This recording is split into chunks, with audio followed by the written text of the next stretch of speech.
माझी प्रतिक्रिया अशी आहे की जे आरोपी आहेत, आरोपींचे जे वकील आहेत, आरोपींचे वकील हे आरोपी कसे नाहीत किंवा ह्यांना जामीन कशामुळे दिला गेला पाहिजे यावर युक्तिवाद करत होते।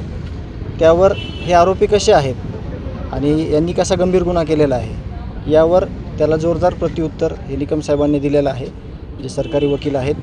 आणि आता या सगळ्यांची ऑर्डर पुढची जी तारीख पडलेली आहे 30 त्या दिवशी हे आपल्याला कळेल। नेमकं एकंदरीत कोर्टामध्ये सुरू आहे त्यावरती तुम्ही कुटुंब समाधानी आहात का? ज्या पद्धतीने आज आरोपीच्या वकिलांकडून मोठी आरोपीकडून फौज उभा केली जाते, नेमकं त्याकडे कसं पाहता? नाही, हे सगळं चित्र बघितल्यानंतर हे ताकद किती मोठी आहे यांची, हे किती मोठे आरोपी होते, हे काय करू शकतात, हे आरोपी सिद्ध झालेत, आरोपी आहेत हे। आणि ह्यांच्या मागं कोण आहे, जे कोणी समर्थन करतात हे कोण आहेत हे स्पष्ट झालेलं आहे। परंतु ज्या पद्धतीने माझ्या भावाला यांनी संपवलेलं आहे, ही जी कोर्टात केस आता दर्ज झालेली आहे किंवा ज्या कोर्टात जे चार्जशीट आता फ्रेम होईल पुढच्या तारखेला, अशी आम्हाला अपेक्षा आहे त्याची।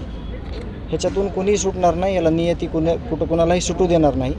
आणि आमची हीच अपेक्षा आहे की आम्हाला लवकरात लवकर न्याय मिळावा आणि तो मिळेल अशी आम्ही अपेक्षा ठेवतो। संघटित गुन्हेगार आरोपीच्या वकिलांनी युक्तिवाद करत असताना सांगितलं होतं, ज्यात वाल्मिक कराड व्यक्तीसाठी यांचाही उल्लेख केला गेला होता, तो कट रचला गेला, त्या संदर्भात देखील खूप मोठ्या प्रमाणात युक्तिवाद झाला। खरंच हे संघटित गुन्हेगारीमधून सगळं होत होतं आणि हे सगळं कशा पद्धतीने केलं जातं? ही संघटित गुन्हेगारीच आहे।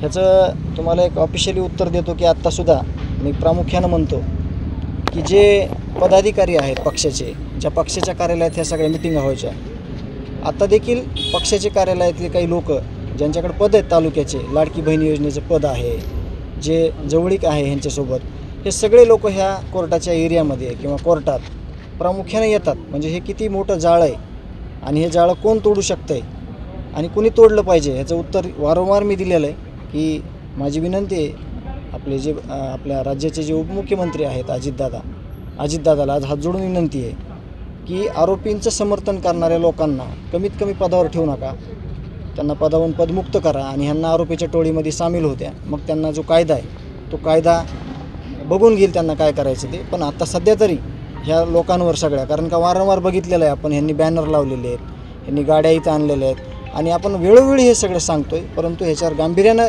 कोणी बघत नाही आहे, लक्ष देत नाही, ह्याची खंत वाटते।